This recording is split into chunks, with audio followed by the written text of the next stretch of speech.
समाज की बेड़ियां तोड़कर हासिल किए अनोखे मुकाम। उज्जवल भविष्य के स्वप्न के साथ उन्मुक्त गगन में भरी उड़ान, बाधाओं के बंधन काटकर साबित की अपनी पहचान। जो अपने बुलंद हौसलों से सामाजिक बेड़ियां तोड़कर लिख रही हैं वीरता की गाथाएं। मैं उन्मुक्त, मैं स्वच्छंद, मेरा ध्येय अनंत, मेरी दिशा अनंत। मिलिए इन प्रेरणादायक शख्सियतों से मेरे साथ कार्यक्रम तेजस्विनी में, सिर्फ डीडी न्यूज पर।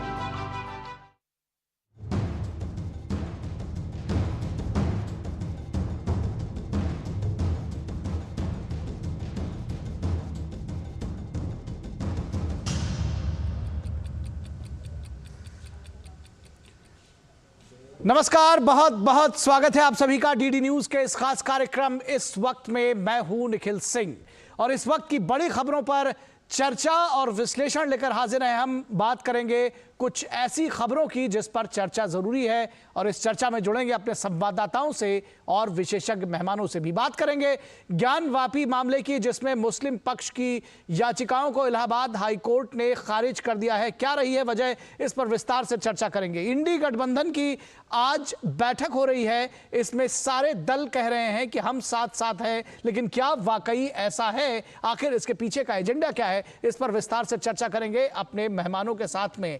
साथ ही साथ बात करेंगे केरल की सियासत की, जहां राज्यपाल के खिलाफ एसएफआई की गुंडागर्दी जारी है। और बात होगी संसद में घमासान की, जहां कई सांसद फिर निलंबित किए गए हैं। तो आखिर क्या रही है इसकी वजह? होंगे कई अहम सवाल और जवाब, लेकिन सबसे पहले इस वक्त की हेडलाइंस। विपक्ष के हंगामे के बीच आज फिर लोकसभा से 40 से अधिक सांसद निलंबित। बार बार हंगामे से विधायी कार्य में बाधा। सरकार का आरोप, भ्रष्टाचार जैसे असल मुद्दों से ध्यान भटकाना ही विपक्ष की मंशा। सुरक्षा को लेकर हो रही सियासत पर बीजेपी ने भी जताया कड़ा ऐतराज। भाजपा के संसदीय दल की बैठक में संसद की सुरक्षा को लेकर विपक्ष के रवैये पर पीएम ने साधा निशाना। कहा, विधानसभा चुनाव में हार से बौखला गया है विपक्ष। संसद की कार्यवाही को बाधित करना हताशा का प्रतीक।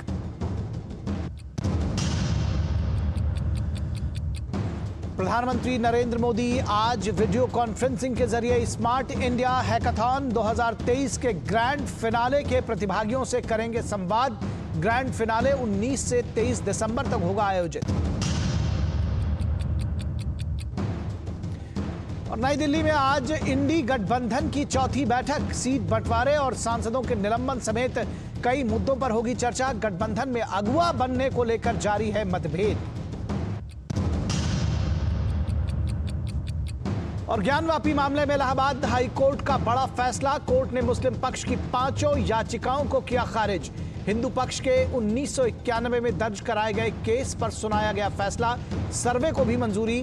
ट्रायल कोर्ट को 6 महीने के भीतर सुनवाई पूरी करने का दिया आदेश। तो सबसे पहले ज्ञानवापी मामले की बात करते हैं, जहां मुस्लिम पक्ष की सभी 5 याचिकाएं खारिज कर दी गई है। यह मामला 1991 का था। तो कुल मिलाकर आज मुस्लिम पक्ष को इस लिहाज से झटका कहा जा सकता है। ज्ञानवापी मामले में इलाहाबाद हाई कोर्ट ने सिविल वाद की पोषणीयता को चुनौती देने वाली मुस्लिम पक्ष की सभी 5 याचिकाएं खारिज कर दी हैं। यानी ये सुनवाई योग्य थी या नहीं, यह कहना था मुस्लिम पक्ष का। फैसला सुनाते हुए जस्टिस रोहित रंजन अग्रवाल की बेंच ने हिंदू पक्ष की याचिकाओं को सुनवाई योग्य माना है। कहा है कि ये सुनी जा सकती है याचिकाएं और उन पर आगे सुनवाई होगी। अंजुमन इंतजामिया कमेटी और यूपी सुन्नी सेंट्रल वक्फ बोर्ड ने इलाहाबाद हाई कोर्ट में 1991 में वाराणसी की अदालत में दायर मूलवाद की पोषणीयता को चुनौती दी थी। 3 याचिकाएं मामले की पोषणीयता से जुड़ी हुई थी, जबकि बाकी 2 अर्जियां एएसआई के सर्वेक्षण आदेश के खिलाफ दाखिल की गई थी। तो सुनने जाने योग्य है या नहीं, और दूसरा एएसआई का सर्वे रोका जाए, इसको लेकर के 5 मामले दायर किए गए थे, जिनको आज हाईकोर्ट ने खारिज कर दिया। इस केस में 8 दिसंबर को ही इलाहाबाद हाईकोर्ट में सुनवाई पूरी होने के बाद फैसला आज के लिए सुरक्षित रखा था, जिसे आज सुनाया गया। और इसके साथ ही ज्ञानवापी विवाद को लेकर जिला कोर्ट वाराणसी में 1991 में दाखिल अर्जियों पर सुनवाई का रास्ता साफ हो गया है। हाईकोर्ट ने 1991 के मुकदमे के ट्रायल को मंजूरी देते हुए वाराणसी की अदालत को 6 महीने में मुकदमे की सुनवाई पूरी करने का भी आदेश दिया है। अब एएसआई का जो सर्वे हुआ है वही मान्य होगा। अगर कुछ और सर्वे कराना चाहेंगे तो कोर्ट में हिंदू पक्ष अर्जी दे सकता है। तो अब जो 5 दरअसल अर्जियां थी इलाहाबाद हाई कोर्ट में जो दायर की गई थी वाद की पोषणीयता को लेकर के, यानी कि उसको सुना जा सकता है या नहीं, जो मुस्लिम पक्ष था उसका कहना था कि अर्जियां सुनी नहीं जा सकती हैं, और 2 एएसआई के सर्वे से लेकर जुड़ी थी, उन सभी को इलाहाबाद हाई कोर्ट ने खारिज कर दिया। इलाहाबाद बार एसोसिएशन के अध्यक्ष अशोक कुमार सिंह ने इसे एक ऐतिहासिक फैसला बताया है। उन्होंने कहा कि न्यायालय ने बहुत सही फैसला दिया है और इसे सबको मानना चाहिए। माननीय उच्च न्यायालय ने जो फैसला दिया वह एक ऐतिहासिक है और ये सभी पक्षों को मानना चाहिए, क्योंकि उन्होंने ये कहा है कि 6 महीने में इसे निस्तारित किया जाए और उनके एप्लीकेशन को रिजेक्ट किया है। किसी चीज़ को केवल लटकाना ही न्याय नहीं है। वैसे भी बहुत देरी होने से न्याय का कोई मतलब नहीं रह जाता, इसलिए न्यायालय ने बहुत ही अच्छा निर्णय दिया है कि 6 महीने में इसे निस्तारित किया जाए। और इस पूरी खबर पर बातचीत करने के लिए हमारे साथ हमारे संवाददाता रामेंद्र सिंह जुड़े हुए हैं। रामेंद्र, आपसे सबसे पहले समझना चाहेंगे, 1991 से मामला चल रहा था और उसके बाद यानी कि 33 वर्ष, करीब 32-33 वर्ष हो गए थे, और आज अदालत का फैसला आया है। किस तरह से इसको देखते हैं, क्योंकि इसको कहा जा रहा है कि मुस्लिम पक्ष के लिए झटका है, लेकिन मुझे लगता है कि ये जो पूरा वाद है उसको और गति देगा और जल्द से जल्द कम से कम फैसला आ सकेगा। देखिए निखिल, जिसको जिस तरीके से इच्छा हो वो ग्रहण करे इस फैसले को, लेकिन वास्तविकता यह है कि जो तथ्यों के आधार पर हाई कोर्ट ने फैसला दिया है ये उस तथ्यों के आधार पर है। दूसरा, वर्शिप एक्ट के बारे में जो धारणाएं पूरे देश में बनी थी, ये फैसला आने के बाद वो टूटेंगी कि नहीं साहब इसको सुना नहीं जा सकता, वर्शिप एक्ट के आधार पर ये नहीं सुना जा सकता है। दूसरा, एएसआई जो भारत सरकार की एजेंसी है, अगर वो सर्वे की जा रही है तो उस पर कोई आपत्ति का मान्य नहीं है कि कोई आपत्ति की जाए, क्योंकि इसलिए कि वो सर्वे जो करेगी वो देगी, कोर्ट में दाखिल करेगी और उस पर कोर्ट निर्णय करेगा। तो जो सारे निर्णय को अगर आप देखिए तो मूल रूप से ये आ रहा है कि दोनों बिंदुओं को कोर्ट ने स्पष्ट साफ किया है और निर्णय का समय तय किया कि ये जो विवाद है ज़्यादा लंबे वक्त तक न चले।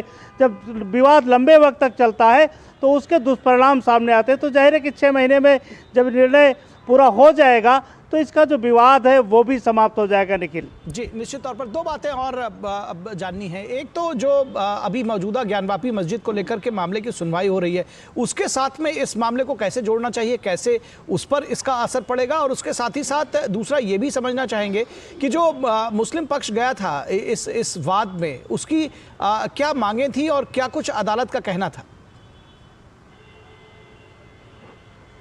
देखिए, ज्ञानवापी मामले में जो मुस्लिम पक्ष गया था उसने कहा था कि वर्शिप एक्ट के तहत इस मामले को कोर्ट ना सुने और पोषणीयता के आधार पर इसको नहीं सुना जाना चाहिए। दूसरा, उसने कहा था कि जो एएसआई सर्वे कर रही है वो रोकी जानी चाहिए, उस रिपोर्ट को कोई आधार न बनाया जाना चाहिए। देखिए, अगर ये सारे तथ्य निखिल सामने आते हैं तो न्यायालय को भी आईने की तरह तस्वीर साफ दिखेगी कि वास्तव में जो विवाद है, जिस भूमि का विवाद है, विवाद धर्म का तो बाद में है, पहले तो उस भूमि का विवाद है। तो जो भूमि का विवाद है उसका सल्यूशन निकाल पाएगी, जो तस्वीर साफ होगी तो न्यायालय का स्पष्ट फैसला आएगा कि ये हिंदू पक्ष को मिलनी चाहिए या मुस्लिम पक्ष को मिलनी चाहिए। तो जाहिर है कि जो भी फैसला है वो बड़ा करेक्ट फैसला आएगा और उसको सभी लोग मानेंगे, क्योंकि अब देश में जो भी न्यायालय फैसला करेगा उसको पूरा देश मानता है। तो उम्मीद ये की जानी चाहिए कि 6 महीने बाद जो फैसला आएगा वो देश के हित में होगा, राष्ट्र के हित में होगा, लोगों के हित में होगा और सम्मानजनक होगा।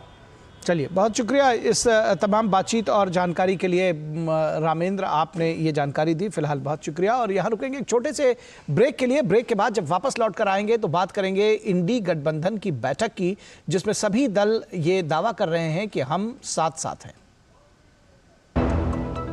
सर, बेरी पुलाव ट्राई करो, मस्त है। कैसा है?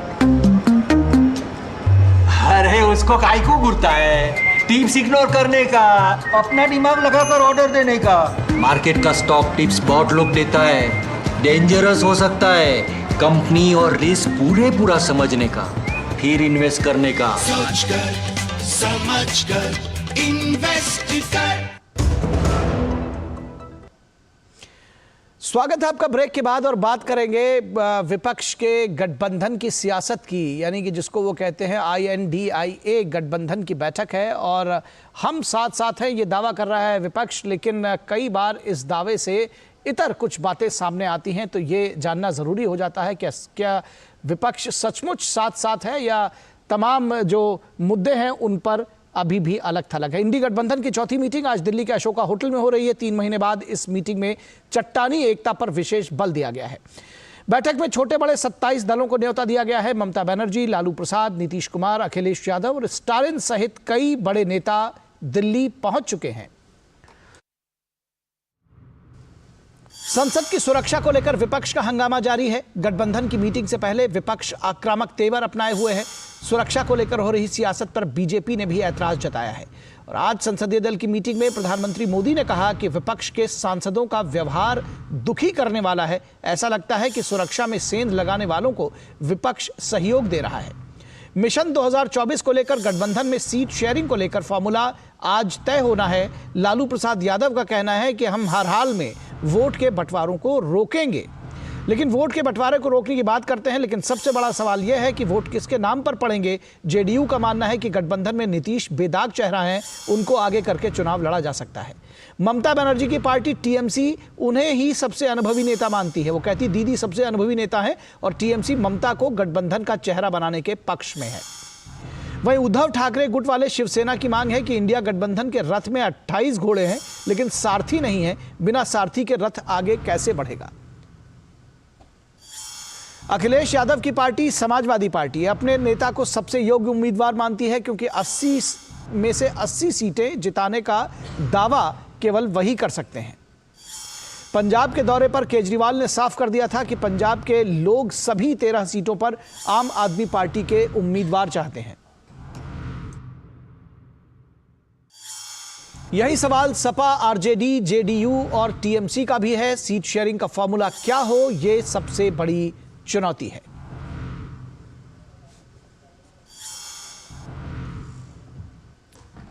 तो पार्लियामेंट्री बोर्ड की बैठक आज हुई जिसमें प्रधानमंत्री का वक्तव्य आया। क्या कुछ कहा प्रधानमंत्री ने विपक्ष को लेकर के, आइए सुनते हैं। रविशंकर प्रसाद ने उस पर अपना बयान दिया है। जो वर्तमान संसद में हुआ इसको लेकर प्रधानमंत्री जी ने बहुत पीड़ा व्यक्त की। संसद चर्चा का विषय है। कई गंभीर बिल जिसे देश के विकास का और रास्ता बढ़ेगा उस पर चर्चा होनी चाहिए। और ये जो ब्लॉक कर रहे हैं, जो अवरोध पैदा कर रहे हैं, ये उनकी हताशा है 3 प्रदेशों में हार के कारण। तो उस हताशा की खींच को निकालने के लिए संसद में अवरोध पैदा किया जा रहा है। और इस पूरे मुद्दे पर जनता दल यूनाइटेड का क्या कुछ कहना है और उद्धव ठाकरे की तरफ से क्या कुछ कहा गया है, ये भी आइए आपको सुनाते हैं। इंडी गठबंधन को लेकर के, उससे जुड़ी बैठक को लेकर के। बैठक से उम्मीद तो बनती है अच्छी मीटिंग हो, अच्छे विचार आवे और नीतीश कुमार जी के नेतृत्व में इंडिया गठबंधन आगे बढ़े। हमारे दल के जो नेता हैं उस नेता के प्रति तो स्नेह और श्रद्धा रहेगा ही, और हम लोगों का जनता दलियों का ये है कि उनके संयुक्त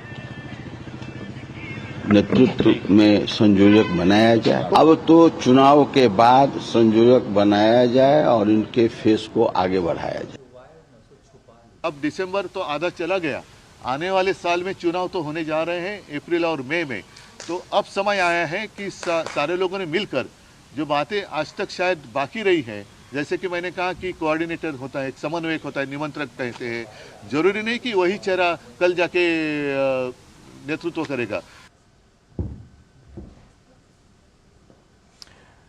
और इस पूरी खबर पर बातचीत करने के लिए हमारे साथ दो खास मेहमान जुड़ रहे हैं। हमारे साथ शिवम छाबड़ा बीजेपी के प्रवक्ता हैं, वो हमारे साथ जुड़े हुए हैं, और ज्योति कुमार सिंह प्रवक्ता हैं कांग्रेस के जुड़े हुए हैं। हम अपने दोनों खास मेहमानों का स्वागत करते हैं। और ज्योति सिंह जी, सबसे पहले अगर हम आपके साथ इसकी शुरुआत करना चाहें, आपने देखा कि ये गठबंधन की बैठक, चौथी बैठक आज हो रही है और ये कहा जा रहा है कि सीट शेयरिंग पर बात करेंगे, लेकिन उससे पहले ही बैठक से पहले बैठक आपने देखा कि केजरीवाल और ममता बनर्जी की पहले बैठक हो रही है और उससे पहले ये बयान दिए जा रहे हैं कि पंजाब में जी हम तो 13 सीटों पर लड़ेंगे, सभी सीटों पर लड़ेंगे। अखिलेश यादव कर रहे हैं हम 80 में से 80 सीटों पर लड़ेंगे। इससे पहले जो विधानसभा में जो सारा रस्साकशी हुआ है उससे आप सभी लोग वाकिफ हैं। कैसे आप इन सभी को संभालेंगे? कांग्रेस की क्या स्थिति होगी इसमें?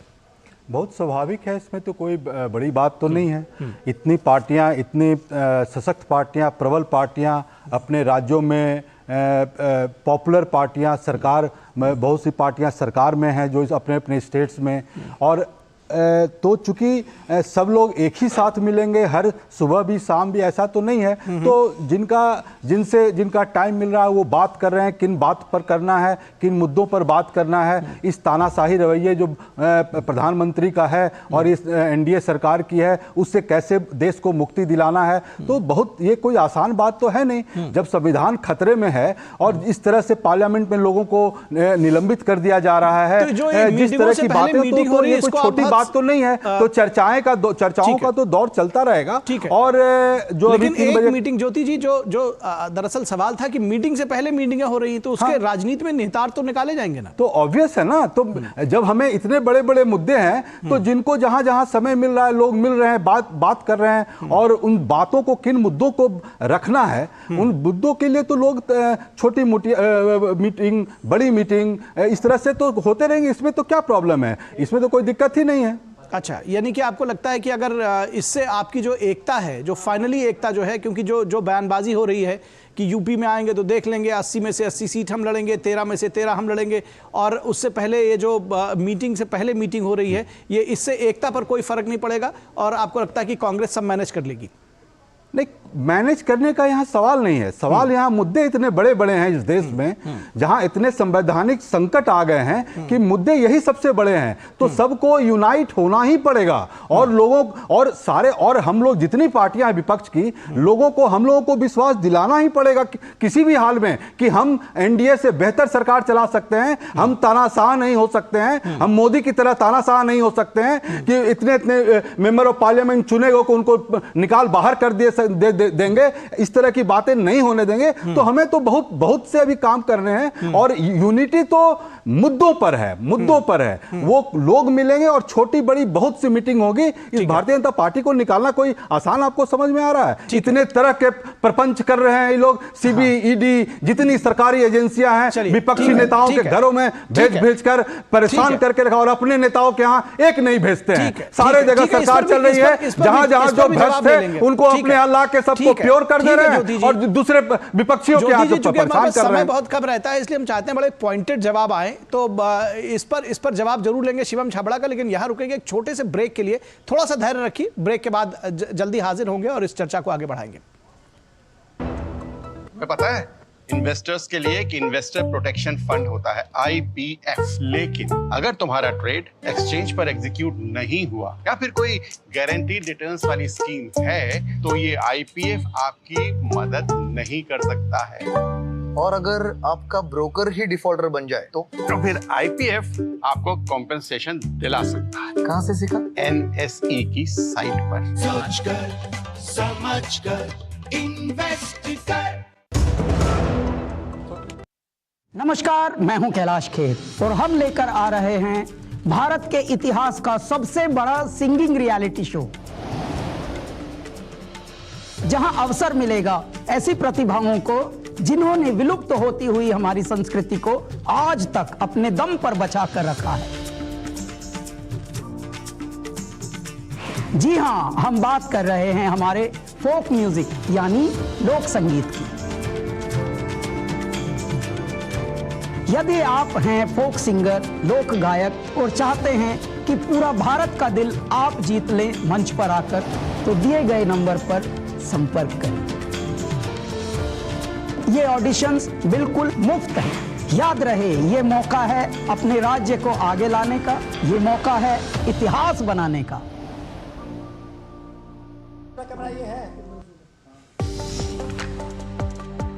सड़क दुर्घटना में प्राथमिक चिकित्सा का है विशेष महत्व। घायल व्यक्ति को सावधानी से निकालें, व्यक्ति की सांस व नब्ज जांच लें। चोट लगने पर तुरंत प्राथमिक उपचार आवश्यक है। खून बह रहा हो तो कपड़ा बांधकर रोकें। घायल व्यक्ति को खड़ा करने या चलाने की कोशिश बिल्कुल न करें। कैसे करें घायल व्यक्ति की सहायता? घायल व्यक्ति की गर्दन, पीठ व रीढ़ सीधी रखें। हड्डी टूटी हो तो लकड़ी का सहारा देकर उसे बांध दें। कुछ खास बातों का ध्यान रखें। यदि व्यक्ति बेहोश हो तो उसके मुंह में कुछ न डालें। बेहोश व्यक्ति को पानी पिलाने की कोशिश न करें। यदि कोई नुकीली वस्तु शरीर में घुस गई हो तो उसे निकालने की कोशिश न करें। घायल व्यक्ति की सहायता में हर क्षण है कीमती। जल्द से जल्द पुलिस या एम्बुलेंस को बुलाएं। घायल व्यक्ति को तुरंत सुरक्षित तरीके से अस्पताल ले जाएं। सुप्रीम कोर्ट के निर्देश अनुसार घायल की सहायता करने वाले व्यक्ति से कोई पूछताछ नहीं की जाती। सही समय पर प्राथमिक उपचार से बच सकती है घायल व्यक्ति की जान। घायल व्यक्ति की सहायता अवश्य करें।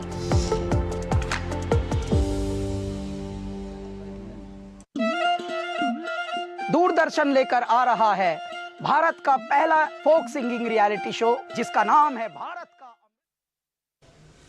ब्रेक के बाद एक बार फिर आप सभी का स्वागत है और हम चर्चा कर रहे हैं कि इंडिया गठबंधन की आज बैठक है और इस पर हमारी चर्चा जारी है। हमारे साथ 3 खास मेहमान जुड़े हुए हैं। एक बार फिर से उनका तारुफ आपसे करा दें। हमारे साथ ज्योति कुमार सिंह कांग्रेस के प्रवक्ता हैं, जुड़े हुए हैं। शिवम छाबड़ा कांग्रेस के प्रवक्ता, बीजेपी के प्रवक्ता हमारे साथ जुड़े हुए हैं और विनोद मिश्रा हमारे सीनियर कंसल्टिंग एडिटर, वो भी हमारे साथ जुड़ गए हैं। शिवम छाबड़ा, अभी आपने सुना ज्योति जी को कि किस तरह से उन्होंने कहा कि जो संविधान है वो खतरे में है। आपको लगता है कि जो इंडिया गठबंधन अब लगातार तेजी की तरफ है और एक के बाद एक अब चौथी बैठक होने जा रही है, कितना आपको लगता है कि आप लोगों को सजग रहने की जरूरत है? क्योंकि ये कह रहे हैं कि इस बार तो मोदी को हटा के ही मानेंगे।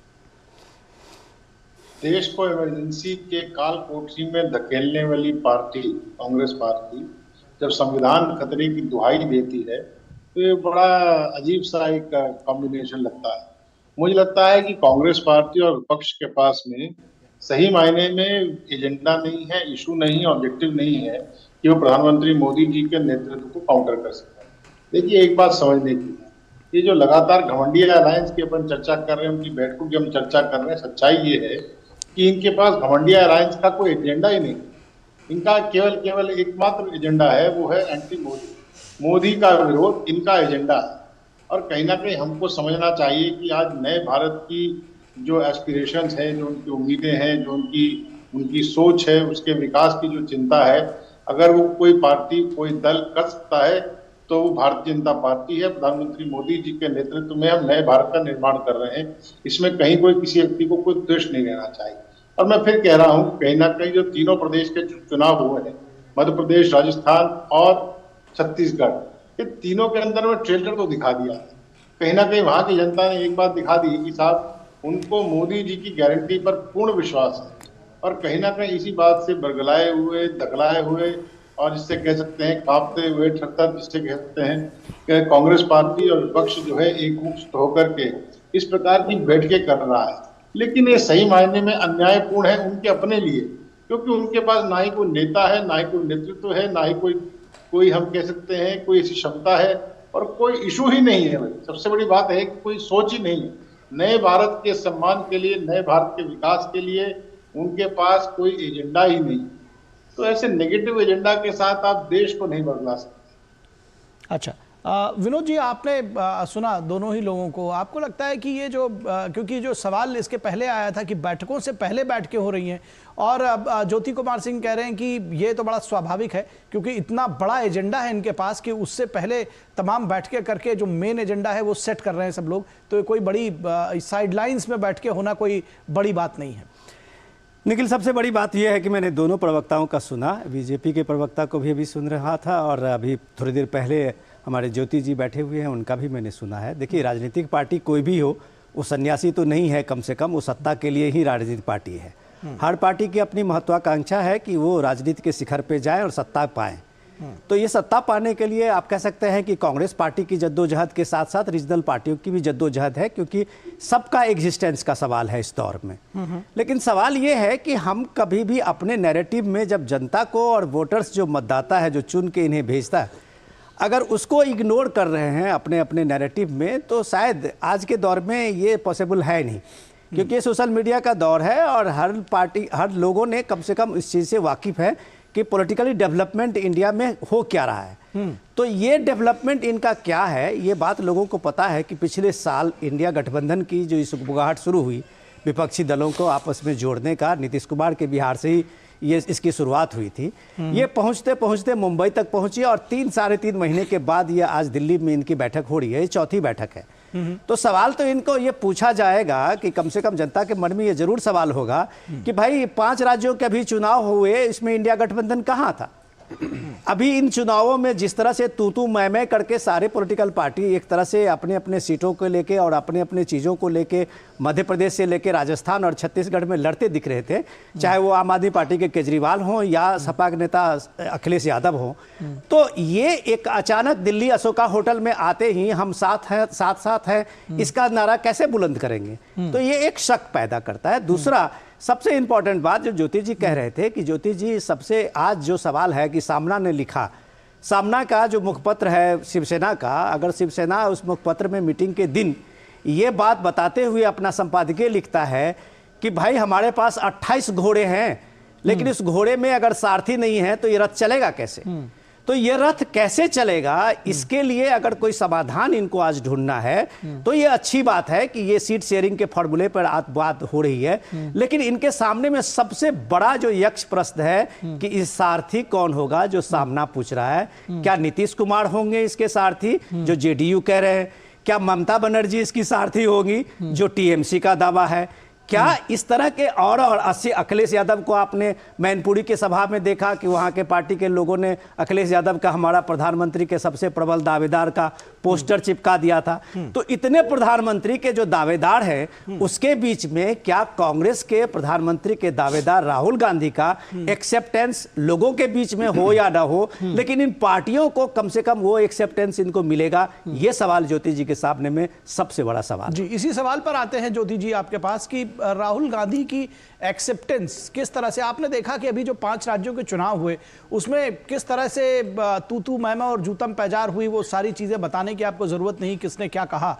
लेकिन उसके बाद 2 सवाल उठते हैं। एक तो जनता के मन में ये कॉन्फिडेंस कैसे लेकर के आएंगे कि आप देश के लिए काम करेंगे आपसी स्वार्थ से ऊपर उठकर, क्योंकि जो कुछ हो रहा था वो लग रहा था कि निश्चित तौर पर जो राजनीतिक स्वार्थ है उससे ऊपर जो गठबंधन के दल है वो उठ नहीं पा रहे हैं। कैसे जनता को ये कन्विंस करेंगे? और दूसरा राहुल गांधी के एक्सेप्टेंस कैसे लोग स्वीकारेंगे?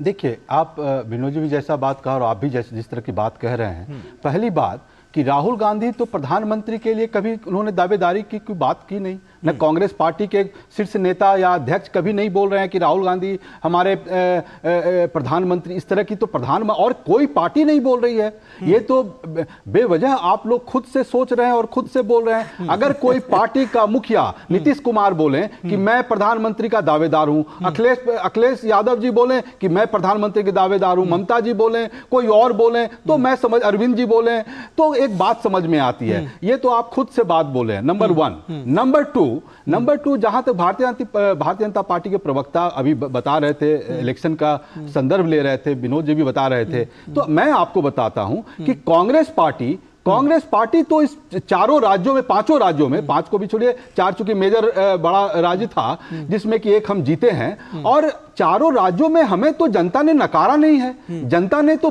40% से ज्यादा वोट दिया है। आप टोटल वोट गिनती करेंगे तो 10 लाख ज्यादा वोट लाए हैं हम, तो हमें नकारा कहां है? हमें तो उतनी ही जिम्मेदारी दी है। अगर उनको सरकार में लाया है, चूंकि हमारा सिस्टम ऐसा है असेंबली ऑफ पार्लियामेंट की, जहां की ज्यादा नंबर होता है वो सरकार बनाते हैं, तो हमको भी उतना ही जिम्मेदारी दिया कि अगर जो वादे लेकर आए हैं वो वादा हमें पूरा करवाना, जनता के वेलफेयर के लिए हमारी ये ड्यूटी है, वो हम पूरा करेंगे। लेकिन हमें नकारा नहीं है। नंबर तीसरी बात आप जब बात कह रहे हैं कि इसमें ये लड़ाई झगड़ा हुई, देखिए वहां कुछ कंफ्यूजन की स्थिति थी, निश्चित तौर पर स्थिति जो हर लोगों ने देखा, आप लोगों के माध्यम से देखा, लेकिन वो कंफ्यूजन दूर हो गई थी उसी समय, क्योंकि ये इंडिया अलायंस जो था, इंडिया अलायंस है, वो हमारे पार्लियामेंट इलेक्शन के लिए था, वो असेंबली के लिए नहीं था। तो इसको इस बेवजह इस बात को लाना तो गलत है। लेकिन इस बार का जो हम पार्लियामेंट का जो इलेक्शन है, इसमें हम मजबूती के साथ हमारे मुद्दे प्रधानमंत्री कौन बनेगा ये नहीं है, मुद्दे हमारे जनता के मुद्दे हैं। अभी मैं कहीं पढ़ रहा था, आज का ही कहीं दैनिक भास्कर में मैं पढ़ रहा था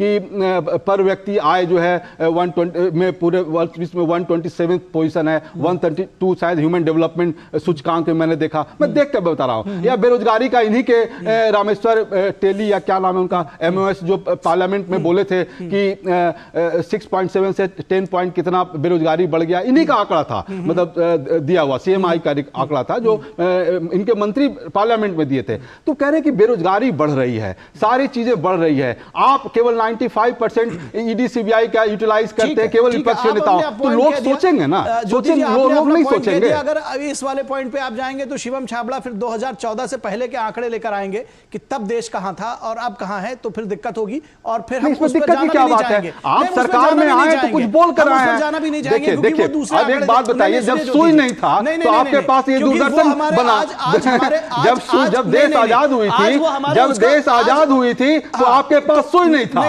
और उसके बाद ये दूरदर्शन जो बना है ये हमारे काल में बना है ना, this is proud for us, for all country ना। ये तो नहीं बोल रहे हैं कि कांग्रेस पार्टी की मैंने बना दिया, लेकिन this is proud for us. लेकिन अगर आप ये बताना चाह रहे हैं, आप बैठ के ये जो बेसिकली एजेंडे की बात करने लगते हैं कि जी महंगाई हो गया, जी बेरोजगारी हो गया, उसी वजह से तो आप लेकर के आए हैं, तो नहीं हुआ क्या? आप उसी वजह से मैं तो इनके मंत्री का जो पार्लियामेंट में डाटा दिया मैं उसका चर्चा किया, कांग्रेस पार्टी का तो मैंने कुछ चर्चा भी नहीं किया। लाइंस बोलने की कोशिश करते हैं, मैं ये कह रहा हूं कि उस चर्चा को कहीं और मत ले जाइए। मैं शिवम छाबड़ा के पास जाऊंगा, उससे पहले मैं एक बात और बोल दूं, शायद जो आप कहना चाह रहे हैं इससे यह निहितार्थ को समझा जा सकता है कि राहुल गांधी ने प्रधानमंत्री का पद आपके मुताबिक कभी दावा नहीं किया, तो उन्होंने उसको छोड़ा ही माना जाए। फिलहाल शिवम छाबड़ा जवाब देंगे।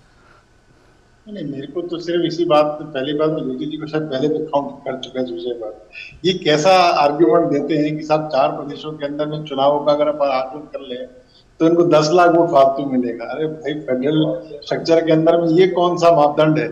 मुझे विनोद जी भी इस पैनल पे मौजूद है, शायद उसको जस्टिफाई कर पाए तो बता दें ये कौन सा मापदंड है। इसमें कहीं कोई दो राय नहीं कि देश की पूरे अब ये कह रहे हैं कि सब वो नकारा नहीं, इसको नहीं भूलना चाहिए कि मध्य प्रदेश, छत्तीसगढ़, राजस्थान तीनों बड़े प्रदेश हैं और कहीं ना कहीं मोदी गारंटी को अपना विश्वास जताया, इसमें कहीं कोई किसी को कंफ्यूजन नहीं।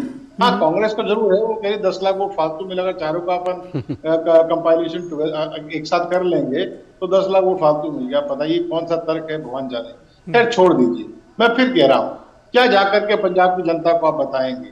ये वो लोग हैं जो आम आदमी पार्टी है जो जाकर के चुनाव विरोध में लड़ती है, विधानसभा चुनाव में कांग्रेस का विरोध करती है, उनके ऊपर करप्शन एलिगेशन लगाती है, उनके मंत्रियों को जेल में भेजती है। अब जाकर के हाथ में हाथ खड़े करके हाथ खड़ा करेंगे और बोलेंगे हम एक प्लान पर खड़े हैं, हम एक साथ चुनाव लड़ेंगे। क्यों लड़ेंगे? क्योंकि मोदी का विरोध करना है। कल्पना करिए, सिर्फ कल्पना करिए, मैंने एक छोटा सा उदाहरण भी आपको दिया है। दिल्ली के अंदर भाई हम तो लगातार शराब का और दिल्ली की शराब सरकार का विरोध करते आए हैं, लेकिन कांग्रेस पार्टी आखिर किस मुंह से जाकर के आम आदमी पार्टी के साथ खड़ी होना चाहती है? हम तो शुरू से कहते हैं कि दोनों एक ही थाली के 2 चट्टे बट्टे हैं। कहीं ना कहीं इन्होंने 2013 के अंदर जिस प्रकार से दिल्ली के अंदर में दोनों ने मिलकर सरकार बनाई, हमने तब भी इस बात का आरोप किया है कहीं ना कहीं इन दोनों में कोई अंतर नहीं। लेकिन कहने का अर्थ यह है कि आप एक दूसरे के खिलाफ चुनाव प्रदेश के अंदर लड़ते हैं और लोकसभा चुनाव आते आते एकजुट हो जाते हैं, तो लोग बेवकूफ नहीं है। लोगों को सच का सच, दूध का दूध, पानी का पानी करना आता है और कहीं ना कहीं मंशा को क्लियर करना बहुत जरूरी है। मैं फिर कह रहा हूँ, आम आदमी पार्टी हो, कांग्रेस पार्टी हो, समाजवादी पार्टी हो, ये वो राजनीतिक दल हैं जिनकी जो बेसिस है, जिनका जो ध्येय है वो परिवारवाद से। अब आप कल्पना करिए कि मुलायम सिंह जी के बेटे ही केवल अखिलेश यादव जो है समाजवादी पार्टी के अध्यक्ष होंगे, लालू यादव के बेटे जयश्री बाबू ही केवल अध्यक्ष होंगे, या मुख्यमंत्री बन जाएंगे, या सीएम बन जाएंगे, या डिप्टी सीएम बन जाएंगे। ये कहाँ का न्याय है भाई? जो लोग अपनी पार्टी के अंदर आंतरिक लोकतंत्र को जिंदा नहीं कर सकते, वो विश्व के सबसे बड़े लोकतंत्र का नेतृत्व कैसे करेंगे? ये बहुत बड़ा सवाल। ठीक है। एक प्रश्न जो शिवम छाबड़ा ने उठाया विनोद जी, वो आपसे समझना चाहेंगे जो कार्यकर्ताओं के बीच तक, क्योंकि नेता ऊपर गठबंधन कर लेते हैं, और जो एक प्रश्न उठाया, ये बार बार उठाया गया था कि जैसे, और ये अभी ज्योति जी कह रहे थे कि नेताओं ने कुछ नहीं कहा, ये केजरीवाल का बयान आया है कि 13 सीटों पर हम लड़ेंगे।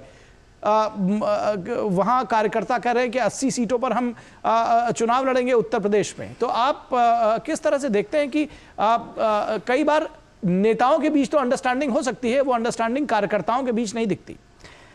बहुत बढ़िया सवाल क्या है निखिल, और ज्योति जी जो सवाल उठा रहे थे उस चीज़ को मैं थोड़ा सा समझने चाहूँगा कि ज्योति जी बात जो कह रहे थे, डेटा की बात कर रहे थे, हैं सब ने कम से कम इस 10 लाख का मार्जिन को काफ़ी जोर शोर से उठाया है, लेकिन वो ये कहना भूल जाते हैं कि तेलंगाना में उनकी सरकार भी बनी है इसी 10 लाख में। लेकिन शायद इस डेटा को सामने में नहीं लाते हैं कि पिछले 2018 में इनका जो वोट परसेंट था एमपी में, उसके वोट परसेंट में बीजेपी का वोट परसेंट आप देख लीजिए, दोनों का बराबर ही वोट परसेंट था। और उसके बाद आप देखिए छत्तीसगढ़ में, और उसके बाद राजस्थान के बाद उसके चुनाव हुए, एमपी के चुनाव हुए, फिर उसके बाद इनका वोट परसेंट कितना रहा था। ये बात थोड़ा सा डेटा के खेल में इस चीज़ को समझिए कि डेटा आपको सपोर्ट करता है वोट परसेंटेज में, तो वो सीट नहीं देता कई जगह, और कई जगह आपको सीट देता है ज़्यादा, सीटें मिलती है ज़्यादा, तो आपको पास में वो वोट परसेंटेज नहीं मिलता है। तो ये सारी गुना गणित जो है वो इलेक्शन कमीशन का, वो जितने कैंडिडेट खड़े होते हैं या सीटों में अलग अलग जो वोट परसेंट बढ़ता है, उस पर ये सारा कैलकुलेशन निकलता है। खैर ये लंबी चौड़ी बहस है। मैं सीधे सीधे इनसे एक चीज़ जानना चाहूँगा कि ये जितने रीजनल पार्टी खड़ी हुई है अभी अलग अलग स्टेट में, वो कौन है? वो सारे लोग वही हैं जिन्होंने कांग्रेस की ज़मीन को खा ली है, और ये वही पार्टी है जिनको बीजेपी के हराने के चक्कर में या बीजेपी को नहीं आने देने के चक्कर में इतने वर्षों से कांग्रेस पार्टी सपोर्ट करती रही है। मसलन कि आप अभी बिहार चले जाइए, कांग्रेस के कार्यकर्ता का वहाँ पे कोई अस्तित्व आरजेडी ने और जेडीयू ने नहीं रहने दिया। तो इसका वजह यही है कि इन्होंने लगातार बीजेपी को दूर रखना है। यही काम उन्होंने दिल्ली में किया कि बीजेपी को दूर रखना है। पहली बार के आप इसे देखिए, दिल्ली में जो आम आदमी पार्टी सरकार बनी थी, केजरीवाल को मुख्यमंत्री बनाने वाले भी केजरीवाल को यही कांग्रेस पार्टी है। आप चले जाइए जहां किसी स्टेट में, आप साउथ इंडिया के किसी स्टेट में चले जाइए, तो ये रीजनल पार्टी से जब आप कभी, या अभी आप बंगाल में देखिए, आपके सामने में मुश्किल हुई है सामने में कि ममता बनर्जी का अगर आपको कह रही हैं, ये दावा बता रही हैं उनके साथ में कि आप सीपीएम का साथ छोड़ो तब टीएमसी के साथ आओ। आपके लिए व्यवस्था है कि आप राष्ट्रीय पार्टी में सीपीएम को अगर साथ छोड़ देंगे तो फिर भाई सीपीएम का एक बेस है, और उस बेस को लेके आप अभी पार्टी का एक नैरेटिव बना रहे हैं, तो उसको आप कैसे छोड़ सकते हैं? ये चीज़ें, नैरेटिव अलग है। रही बात ये महंगाई की बात कर रहे थे, बहुत अच्छी बात कर रहे थे। महंगाई एक मुद्दा हो सकता है इनके लिए बेरोजगारी एक मुद्दा हो सकता है, लेकिन अब सवाल ये है कि ये महंगाई और बेरोजगारी इतना बड़ा मुद्दा है, तो इन 5 राज्यों के चुनाव में राहुल गांधी का एक ही मुद्दा था, वो जाति गणना का। तो क्या राहुल गांधी या उनका जाति गणना का मुद्दा किसी स्टेट में चल पाया? तो जब ये अभी छाबड़ा साहब बता रहे थे मोदी की गारंटी, तो आपकी गारंटी, आप जितने भी चीज़ें कहते जाएं, फ्रीबी की बात करते जाएं, उसमें लोगों को यकीन दिलाने में आप सफल नहीं हुए हैं।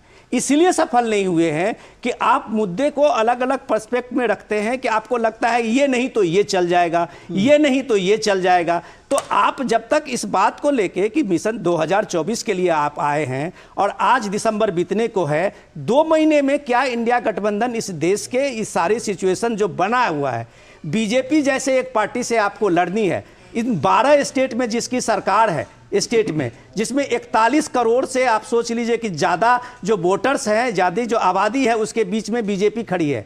आप 3 स्टेट में हैं जहां आप 8% आपके आबादी का हिस्सा है, जहां पे आपकी सरकार खड़ी हुई है।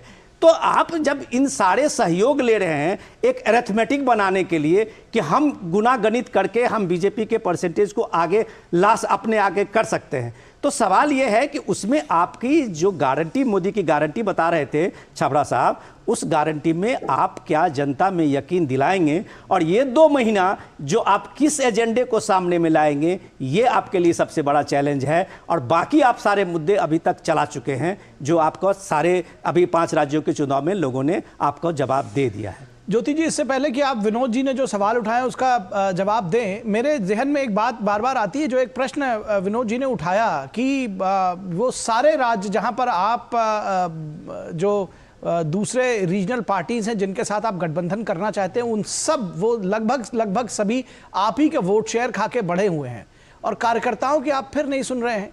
आपको नहीं लग रहा है कि एक कम से कम समय आना चाहिए कि कांग्रेस अकेला लड़े? क्योंकि मुझे लगता है कि बड़ी शत्रु बीजेपी नहीं बल्कि वो सारे लोग हैं जो आपके साथ लड़के और आप ही का वोट शेयर खा लेते हैं। देखिए, निश्चित तौर पर मैं इस बात से, तो मैं विनोद जी की इस बात से बिल्कुल थोड़ा सहमत हूं मैं कि जरूर हमारे पास कांग्रेस पार्टी और विपक्ष की पार्टियों के एक बड़ा चैलेंज तो है कि लोगों को विश्वास हमें दिलाना है कि कैसे हम भारतीय जनता पार्टी और मोदी के जो झूठे गारंटी हैं, जो गुब्बारे वाले गारंटी हैं, जो जुमले हैं, वो कैसे गलत उनको बता पाएं कि देखिए ये गलत है, आप इनको इतने महंगाई से परेशान हैं, शिक्षा नहीं है, मेडिकल नहीं है, महिलाओं को परेशानी है, लेकिन ये कैसे, ये चैलेंज तो बहुत बड़ा है। ये विनोद जी आपने सही सवाल किया है, लेकिन यही लड़ाई है जो हम सारे विपक्ष की पार्टियों को, लोगों को समझाना है। दूसरी बात, आप ये भारतीय जनता पार्टी के प्रवक्ता जी बता रहे थे, हम अभी बोल रहे थे कि किस तरह ये जाएंगे, लोगों को बोलेंगे। प्रधानमंत्री कैसे जाएंगे जब अजीत पवार जी को लेने से ठीक 15 दिन पहले कितना करोड़ों का घोटाला बोलकर उनको ले लिए थे? वो क्या जाके बोलेंगे वहां पर? आप जरा बता दें। आप हमसे पूछ रहे हैं, आप बता दिए कैसे? हम तो नहीं है सरकार सेंटर में। तीसरी बात, आप जब ये कह रहे हैं कांग्रेस पार्टी और इनकी पूरी स्थिति में, इसके पहले आपने बोला कि पहले ये थी। देखिए, जब ये सरकार 10 सालों से यहाँ है, 10 सालों से यहाँ है, तो वो कुछ बोल के आई है। और विपक्ष का जो रोल है, विपक्ष का रोल बिल्कुल साफ होता है कि जो वादे करके जो सरकार में आएंगे उनको, वो वादों को पूरा कराने के लिए विपक्ष उसमें करेगा, उसमें आगे बढ़कर मजबूती से बात को रखेगा। तीसरी बात, ये जो फ्री ये रेवड़ियों की जो बात है, तो किस लिए भाई? हम जब कांग्रेस पार्टी 500 रुपया सिलेंडर दे रही तो 450 क्यों कर दिया आप? किस लिए कर दिए? आपके तो इतने सरकार स्टेट में चल रहे हैं, क्यों नहीं कर देते हैं आप? क्यों नहीं कर दिए थे आप? तो देखिए, इस तरह से नहीं होना चाहिए। उनकी भी बातों को आप देखें किस तरह से वो देख देख कर फ्री। हाँ, इन्होंने एक काम जरूर किया कि अपने दावेदारों को, जो प्रधानमंत्री का दावेदार हो सकता था, शिवराज सिंह ने जरूर इनको हरा दिया मध्य प्रदेश में, जो उनके नाम लेने में इनको शर्म आती थी मध्य प्रदेश में। मैं ये बात को दावेदार पूरे जिम्मेदारी से कह सकता हूं कि शिवराज सिंह चौहान ने प्रधानमंत्री को हरा दिया। और चूंकि वो एक प्रबल दावेदार हो सकते थे आगे के दिनों में, तो उनको चीफ मिनिस्टर से भी हटा दिया। ठीक है, चीफ मिनिस्टर से भी हटा दिया। मुझे तो ये लग रहा है ये कांग्रेस का देखने का नजरिया, और मैं बिल्कुल आप लोगों की राजनीतिक चर्चा के बीच में एक पार्टी नहीं बनना चाहता, लेकिन ज्योति जी, मुझे लगता है कि ये गिलास आधा खाली है आधा भरा है, उसको उस तरह से देखने की चर्चा। और शायद बीजेपी इसीलिए लीड ले रही है क्योंकि वो नए कार्यकर्ता बना रही है और आपको लगता है कि ये उनका काम लगा दिया गया है और वो हटा दिए गए। बीजेपी ने वहां पर प्रधानमंत्री को हरा दिया था। आप इस तरह से देखते हैं, पार्टी देखती है कि हम जीते हैं। शिवम छाबड़ा के पास जाएंगे। शिवम छाबड़ा ये कह रहे हैं कि बीजेपी के लिए हम बहुत बड़ा चैलेंज होने जा रहे हैं। कितना बड़ा चैलेंज आप देखते हैं इंडी गठबंधन को? जिस पार्टी को 2014 में 2019 में देश की जनता ने हाशिए पे लाकर खड़ा कर दिया, जिस राष्ट्रीय दल की ये क्लेम करते हैं कि हम राष्ट्रीय दल हैं, आज उसको रीजनल दलों। और आपको यहां से ले चलेंगे बीजेपी की ब्रीफिंग पर। हम कर सकते हैं।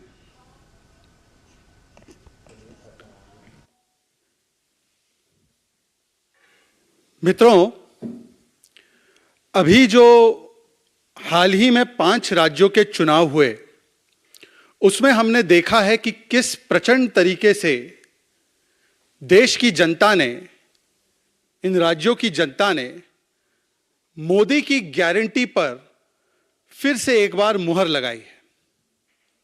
In the recently concluded assembly elections, friends, we have seen the manner in which the people of India have once again given a thumping endorsement to Modi ki guarantee. What is this Modi ki guarantee? Modi की guarantee मतलब विकसित भारत की guarantee. Modi की guarantee मतलब सुशासन की नीति। मोदी की गारंटी मतलब सरकार की टाइम बाउंड डिलीवरी।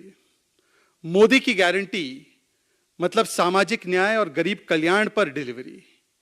मोदी की गारंटी मतलब ईज ऑफ लिविंग या ईज ऑफ डूइंग बिजनेस और इंफ्रास्ट्रक्चर की व्यापक बढ़ोतरी। यह है मोदी की गारंटी।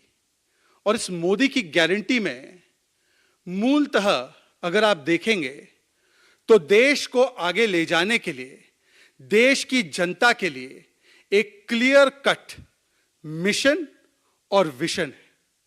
देश की अर्थव्यवस्था को 10वें से 5वें और 5वें से 3रे स्थान पर ले जाना है।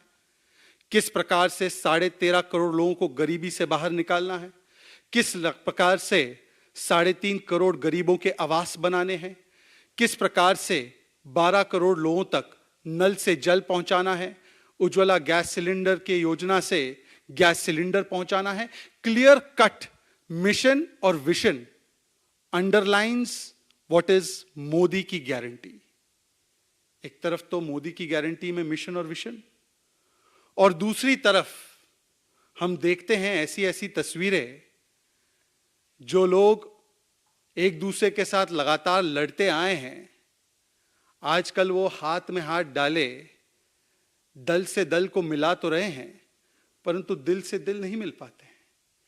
क्योंकि एक तरफ भारतीय जनता पार्टी और नरेंद्र मोदी जी की मिशन और विशन है, और दूसरी तरफ guarantee of commission, guarantee of corruption, guarantee of division, guarantee of family run dynasty profession, guarantee of अपना अपना ambition, and guarantee of disruption even in parliament. ये दोनों विकल्पों के बीच में अभी 5 राज्यों में चुनाव हुए, और देश की जनता ने जिस प्रकार से प्रचंड बहुमत के साथ भारतीय जनता पार्टी की सरकार को मध्य प्रदेश में, मिशन और विशन वाली सरकार को मध्य प्रदेश में 18 वर्ष बाद भी रिपीट किया, और जो ये division, commission, corruption, ambition, disruption वाले लोग हैं जो एक हो जाते हैं, वैसे तो अलग अलग जगहों पर अलग अलग अपने एक दूसरे के खिलाफ लड़ते हैं, एक दूसरे को गालियां भी देते हैं, ऐसे लोगों को डिलीट करके भारतीय जनता पार्टी और मोदी जी की सरकार, मोदी जी के मिशन और विशन को रिपीट करने का काम किया गया। और देश की जनता, भारत की विद्वान और बहुत ही विवेकशील जनता ने तो एंडोर्समेंट दे ही दिया था मोदी जी की इस गारंटी को, परंतु अब साथ साथ लगातार अंतर्राष्ट्रीय एजेंसीज भी मोदी की इस गारंटी पर अपनी मुहर बार बार लगाने का काम कर रही है।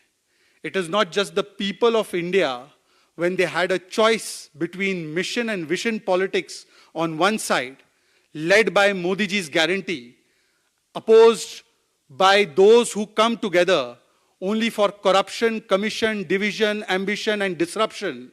The people of India endorsed the politics of Modi ji's guarantee, Modi's vision and mission, and rejected all those who come only for commission and corruption.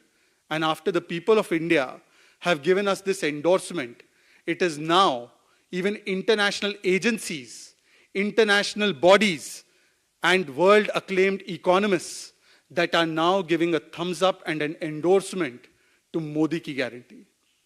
आज आप सभी लोगों ने देखा होगा कि किस प्रकार से इंटरनेशनल मॉनेटरी फंड का एक कंसल्टेशन रिपोर्ट आज सामने आया है। रिपोर्ट काफी विस्तृत है, इसीलिए मैं आपके सामने 7-8 इसके जो मेन कंक्लूजन्स है, कुछ निष्कर्ष है, वो आपके सामने रखना चाहता हूं।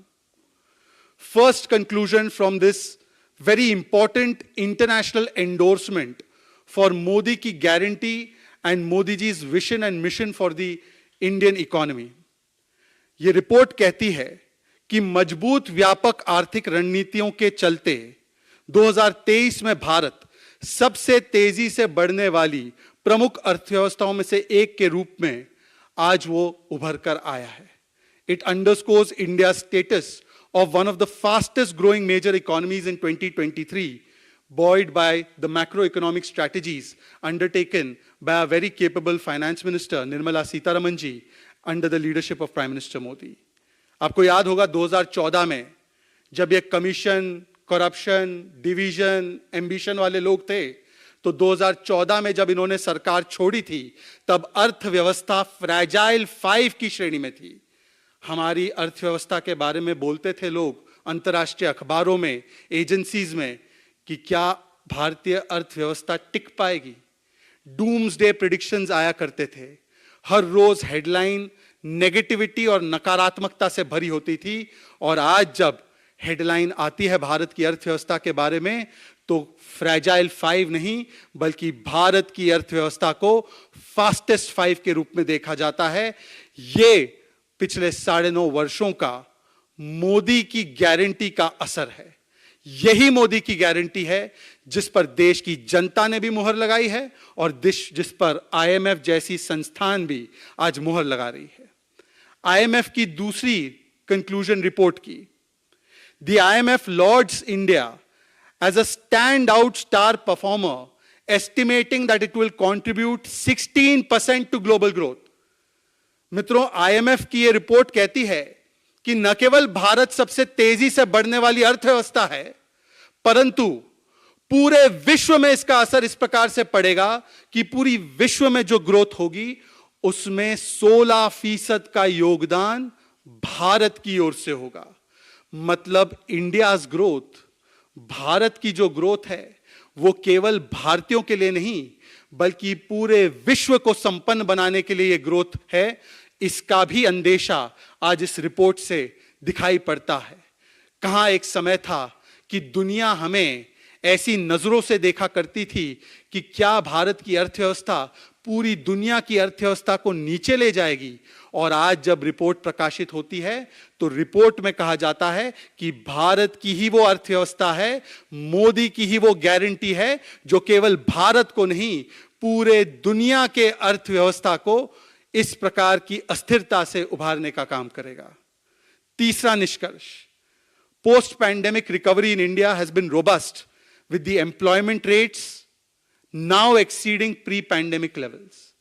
मित्रों, हमारे सामने एक ऐसी चुनौती आई कोविड पैंडेमिक के रूप में जो पूरी दुनिया में 100 वर्ष में हमने नहीं देखी थी, और इसके बावजूद भी जिस प्रकार से भारत ने इन कठिन परिस्थितियों का सामना करते हुए आत्मनिर्भरता के तकाजे पे एक नहीं 2-2 वैक्सीन तैयार करते हुए अपने पूरे पॉपुलेशन को 200 करोड़ से अधिक टीके लगवाकर पूरी दुनिया में भी टीका भेजने का काम वैक्सीन मैत्री से करने के बावजूद हमारी अर्थव्यवस्था ने ऐसे कठिन कालखंड में भी जिस प्रकार से रिकवरी करने का काम किया है, ये अनप्रेसिडेंटेड है, ये रोबस्ट है, और ये दिखाता है कि आज किस तेजी से भारत की अर्थव्यवस्था आगे टेक ऑफ के लिए तैयार हो चुकी है।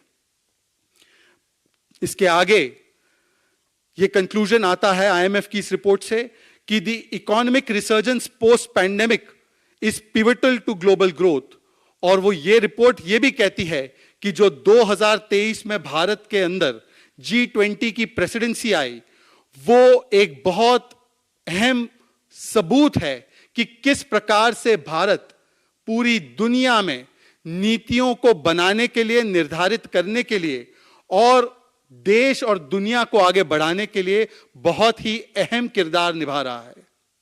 उसके बाद एक कंक्लूजन और भी IMF की इस रिपोर्ट से आता है कि किस प्रकार से न केवल भारत की अर्थव्यवस्था रोबस्ट तरीके से बढ़ती जा रही है, परंतु जो हेडलाइन इन्फ्लेशन है, जो महंगाई दर है, वो लगातार मॉडरेट होता जा रहा है और इन्फ्लेशन भी लगातार कंट्रोल में है। इस समय पर जब दुनिया में हम रनअवे इन्फ्लेशन देखते हैं, कहीं यूरोपियन देशों में, कहीं वेस्टर्न कंट्रीज और इकोनॉमीज में जहां पर 30-40 वर्षों का सबसे अधिकतम इन्फ्लेशन रेट है, आज अगर भारत में इन्फ्लेशन की दर कंट्रोल्ड है तो ये किस प्रकार से आम आदमी को राहत दे रहा है, इसका भी एक बहुत बड़ा प्रमाण है। और आपको याद होगा मित्रों कि जब हमारी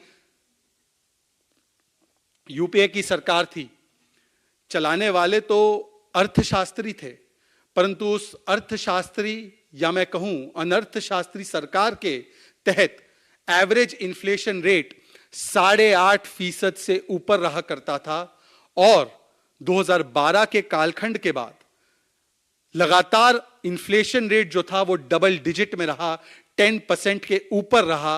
आज 3 चुनौतियां होने के बावजूद, एक चुनौती कोविड की, एक चुनौती यूक्रेन रशिया क्राइसिस की, और अभी जो तीसरी चुनौती हम देख रहे हैं जिस प्रकार से इजराइल और हमास के बीच में ये स्थितियां बनी हुई है, इन तीनों कठिन परिस्थितियों के बावजूद, इन तीनों स्थितियों के सप्लाई चेन को अफेक्ट करने के बावजूद, इन तीनों स्थितियों के अंतर्राष्ट्रीय बाजार में प्रभाव डालने के बावजूद भी यदि भारत का औसतम एवरेज इन्फ्लेशन रेट 5.5% के आसपास रहता है या उससे कम रहता है, तो यह बताता है कि कौन अर्थशास्त्री है और कौन अनर्थशास्त्री थे जिन्होंने भारत को सबसे ज्यादा महंगाई दर देने का काम किया। इसके बाद एक और कंक्लूजन जो इस रिपोर्ट से आती है, the financial sector remains stable and resilient, reflected in sustained growth in bank credit and low levels of non-performing assets and adequate capital and liquidity buffers. मित्रों, आपको याद होगा वो कालखंड जिसमें कि फोन और लोन करते हुए कितने लाखों करोड़ों के लोन ऐसे ऐसे लोगों को दे दिए गए जिन्होंने वो लोन कभी चुकाए ही नहीं, और वो लोन किसके कहने पर दिए जाते थे, वो क्यों दिए जाते थे, ये हम सब भली भांति जानते हैं। आज ऐसी स्थिति से बाहर निकलते हुए हम ऐसी स्थिति में आए हैं जहां पर नॉन परफॉर्मिंग एसेट्स सबसे कम श्रेणी पे आ चुके हैं, और जो बैंकिंग सेक्टर है वो जिस प्रकार से रिवाइव करता जा रहा है, बैंकिंग क्रेडिट जिस प्रकार से बढ़ता जा रहा है, और पब्लिक सेक्टर बैंक्स को भी अगर आप उठाकर देख लें तो आज पब्लिक सेक्टर बैंक्स भी रिकॉर्ड प्रॉफिट मार्जिन्स उसको नोट कर रही है। 1 लाख करोड़ से भी ज्यादा का बैंकिंग सेक्टर में प्रॉफिट हो रहा है पब्लिक सेक्टर बैंक्स में। मित्रों, ये कोई पहला एंडोर्समेंट नहीं है आईएमएफ का, ये कोई वन ऑफ एंडोर्समेंट नहीं है। This is not a one of black sworn event की आज पहली बार ऐसी कोई प्रशंसा की जा रही है मोदी जी की गारंटी और मोदी जी के मिशन और विजन की। लगातार हमने देखा है कि मोदीनॉमिक्स, ये मेरे शब्द नहीं है, ये अखबारों में और कई सारे विश्लेषकों ने ही इसको इस्तेमाल किया है। लगातार मोदीनॉमिक्स पर एक के बाद एक इस प्रकार की टिप्पणी, इस प्रकार की मुहर लगती जा रही है। मॉर्गन स्टैनली की वो रिपोर्ट भी मुझे याद है, उस पर भी हमने आपके सामने बात साझा की थी। S&P ग्लोबल रिपोर्ट भी हमें याद है, कोट अनकोट कहा जाता था उनके द्वारा, everyone is watching India at a time of global disruptions. Wall street journal, जो मेरे कई सारे विपक्षी मित्र भी पढ़ते हैं, वो भी कहता है clearest sign of India's very good year, और उसके आगे वो ये भी कोट करता है, the country's economy is booming, its stock market is near at an all-time high, and its population is on track to overtake China to become the largest in the world. India and US have signed many deals together, even in semiconductor chips. इस प्रकार से आज विश्लेषण किया जाता है भारत की अर्थव्यवस्था का और भारत की बढ़ती वैश्विक ताकत का। मित्रों, कुछ इंडिकेटर्स तो हमारे सामने डोमेस्टिकली ही उपलब्ध थे। आपने देखा होगा कि Q2 जो 2023-24 का Q2 है, उसमें जीडीपी की हमारी अर्थव्यवस्था ने 7.6% ग्रोथ रेट को दर्ज किया है। ये सबसे तेजी से बढ़ने वाली बड़ी अर्थव्यवस्थाओं की ग्रोथ रेट थी।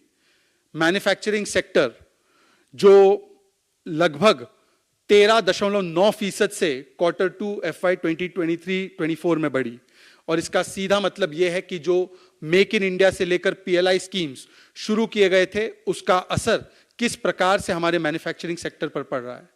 कंस्ट्रक्शन में भी जो उछाल आया, तो वहां पर Q1 में जहां पर 7.9% ग्रोथ रेट थी, वही Q2 FY 24 का आते आते 13.3% से ग्रोथ रेट हुई। जीएसटी के कलेक्शन से भी आप वाकिफ होंगे कि प्रति महीने हमारे जीएसटी के कलेक्शंस पिछले महीने के रिकॉर्ड को तोड़ने में कामयाब होते हैं। अक्टूबर 2023 में 1,72,000 करोड़, ये second highest ever GST collection record हुआ, और ये 13% ज्यादा था अक्टूबर 2022 के मुकाबले। तो जिन लोगों ने जीएसटी को गब्बर सिंह टैक्स कहा था, आज उनको अवलोकन करना चाहिए कि किस प्रकार से जीएसटी में भी लगातार ऑन एवरेज 1.66 लाख करोड़, 1.5 लाख करोड़ के ऊपर की कलेक्शन लगातार प्रति महीने हो रही है। रोबस्ट कलेक्शंस केवल जीएसटी के माध्यम से नहीं बल्कि डायरेक्ट टैक्स कलेक्शन को भी अगर आप देखेंगे तो लगभग 9 नवंबर 2023 को 10,60,000 करोड़ के कलेक्शन डायरेक्ट टैक्स से हुई, जिसका मतलब ये पिछले वर्ष के उसी कंपैरेबल पीरियड से 21.82% ज्यादा कलेक्शन हुई डायरेक्ट टैक्स कलेक्शन में। मित्रों, इन सारी चीजों का अर्थ क्या है? इन सारी चीजों का अर्थ यह है कि भारत की अर्थव्यवस्था आज 10वें से 5वें स्थान पर जब बढ़ती है तो वो केवल एक अर्थव्यवस्था का आंकड़ा नहीं है, वो असलियत में आम नागरिकों के लिए भी ग्रोथ और विकास में तब्दील होता है। जो प्रति व्यक्ति आय है पिछले 9.5 वर्षों में वो लगभग दुगने हुए। जो मिडिल क्लास की आय है, मिडिल क्लास मध्यम वर्गीय लोगों की आय है, वो लगभग 4 गुना बढ़ने का काम हुआ है। जो केंद्र की सरकार का सोशल सेक्टर और सामाजिक जनकल्याण के लिए जो खर्च हमारी केंद्र की सरकार करती है वो 2014 में मात्र 6.6 लाख करोड़ था, आज वो बढ़कर 22.4 लाख करोड़ है। मतलब कि 3.3 गुना इतना सामाजिक जनकल्याण के लिए खर्च किया जाने वाला जो पैसा है वो बड़ा है मोदी जी के राज में और मोदी जी के शासनकाल में और मोदी जी के सेवा काल में। और केवल ये पैसा बड़ा ही नहीं है बल्कि इन पैसों को अलग अलग स्कीम्स के माध्यम से जब ट्रांसफर किया गया, जब लोगों तक पहुंचाया गया, तो डायरेक्ट बेनिफिट ट्रांसफर और Jan Dhan account jam Trinity के माध्यम से जब इसको पहुंचाया गया तो 25 लाख करोड़ जब लोगों के खातों में गए तो 25 लाख करोड़ रुपए ही उन लोगों को मिले। एक समय था जब देश के प्रधानमंत्री कहते थे कि मैं 1 रुपया भेजता हूं और 85 पैसे बिचौलिए खा जाते हैं। कोई लुटेरा पंजा उन 85 पैसों को लूट लेता है। और यही अंतर है, यही अंतर है एक सरकार जो मिशन और विजन के साथ काम करती है, जो देश की अर्थव्यवस्था को आगे ले जाने के लिए काम करती है, जो 13.5 करोड़ लोगों को गरीबी से बाहर निकालने के लिए काम करती है, जो सबसे ज्यादा तेजी के साथ रफ्तार से लोगों को गरीबी से बाहर निकालती है, और एक दूसरी सरकार जो केवल commission, corruption, disruption, division, ambition for position और डिसरप्शन के नाम पर केवल और केवल दल से दल मिलाने की चेष्टा तो करती है परंतु दिल से दिल उनके नहीं मिलते।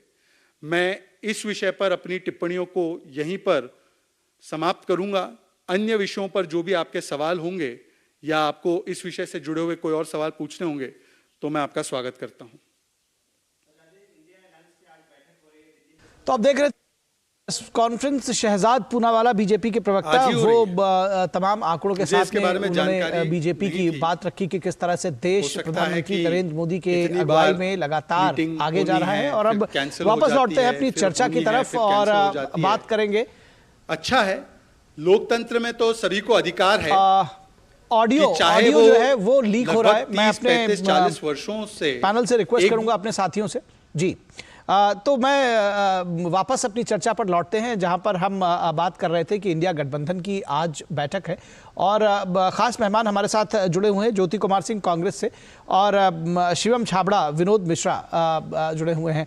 शिवम छाबड़ा, इस प्रेस कॉन्फ्रेंस पर जाने से पहले दरअसल शिवम छाबड़ा अभी हमारे साथ शायद नहीं जुड़े हुए हैं, लेकिन शिवम छाबड़ा के पास जाएंगे। हमारे प्रोड्यूसर हमको बता रहे हैं कि शिवम छाबड़ा हमारे साथ जुड़े हुए हैं। शिवम छाबड़ा, अगर आप हमको सुन पा रहे हो तो ब्रेक पर जाने से पहले आप बता रहे थे कि किस तरह से बीजेपी के लिए जो चैलेंज की बात कही जा रही थी कि आपको लगता है कि इंडिया गठबंधन एक चैलेंज हो सकता है आपके लिए?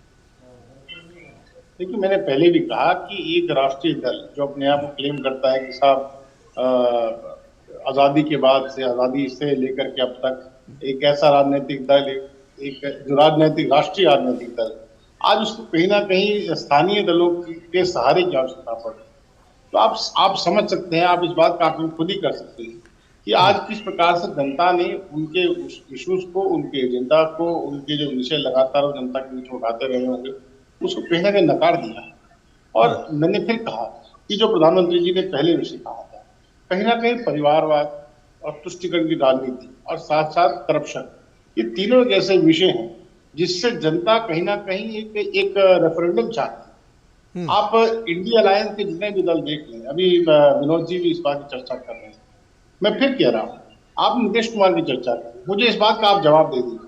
नीतीश कुमार बिहार की राजनीति में लगातार कितने वर्षों से सक्रिय रहे हैं, लेकिन इस बात का भी आकलन कर लीजिए कि उनके साथ उनके समकक्ष, उनके लेवल के जितने भी लीडर्स रहे हैं, कहीं ना कहीं उनकी पार्टी को छोड़ के जाना पड़ा या उन्होंने पार्टी से उनको निकाल दिया। आप जॉर्ज फर्नांडिस साहब की बात कर ले, जय जेटली जी की बात कर ले, कहीं ना कहीं शरद यादव जी जैसे व्यक्ति की बात कर ले, तो आप फहरिस्त लंबी है। दिग्विजय सिंह की बात कर लें, जो बिहार की राजनीति में काफी सक्रिय रहे, लगातार उन्होंने जनता दल यूनाइटेड का और उस समय हम कह सकते समता पार्टी जो उस समय रही हो, उसका सबसे उन्होंने भार किया। और कहीं ना कहीं स्वयं एक ही आदमी उनके अंदर नेता रहा, वो नीतीश कुमार रहे, क्योंकि नीतीश कुमार खुद सिक्योर व्यक्ति हैं कि वो चाहते हैं कि उनके संतुष्ट कोई नहीं रहना चाहे। सिमिलर केस है मुलायम सिंह यादव साहब की पार्टी का। कहीं ना कहीं मुलायम सिंह जी अपने पुत्र मोह में इतने ज्यादा विलीन हो गए कि कहीं ना कहीं उन्होंने अपने भाई की राजनीति को कहीं ना कहीं सोच लिया। और आप देखिए यहाँ भी एक इंटरेस्टिंग एस्पेक्ट है, या रहेगा भाई, या रहेगा बेटा, या रहेगा भतीजा, या रहेगा भांजा, या रहेगी बहू, या रहेगी बेटी, बाकी कौन?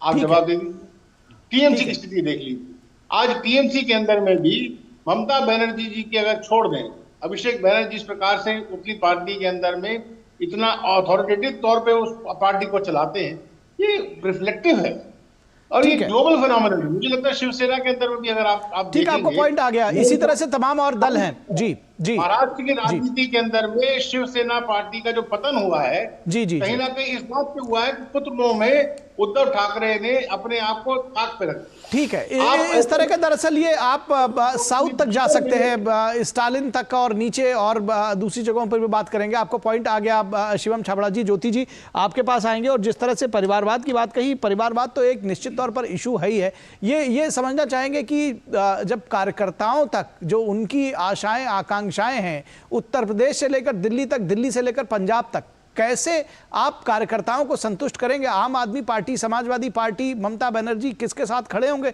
कहां कैसे, जिसको कहते हैं मन मुंह मिल नहीं रहा है, साथ कैसे करेंगे? देखिए, भारतीय जनता पार्टी के प्रवक्ता 2-3 बातों को पहले मैं उसका जवाब दूं, फिर उसके बाद आपके पास आता हूं। जी, थोड़ा संक्षेप में रखिएगा लेकिन। जी, लाइन में बोल रहा हूं मैं। उन्होंने बोला कि आज नेशनल पार्टी, कांग्रेस पार्टी को रीजनल पार्टी, छोटे छोटे पार्टियों के पास जाना पड़ता है।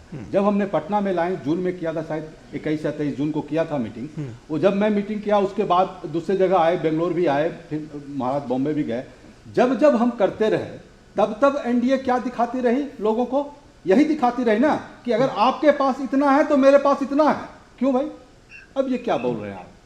तो ये देखिए, जनता भी आपको भी पहचानती है, उसकी चिंता न करें। दूसरी बात, ये बोल रहे हैं परिवर्तन, एक सेकंड, परिवारवाद की बात कर रहे हैं आप। हिमाचल से ले लीजिए, दिल्ली से ले लीजिए, आप राजस्थान, 12 स्टेट हैं जहां पर कि अगर परिवारवाद न रहे तो भारतीय जनता पार्टी का नामो निशान खत्म हो जाएगा। ये क्या बात कर रहे हैं? नहीं,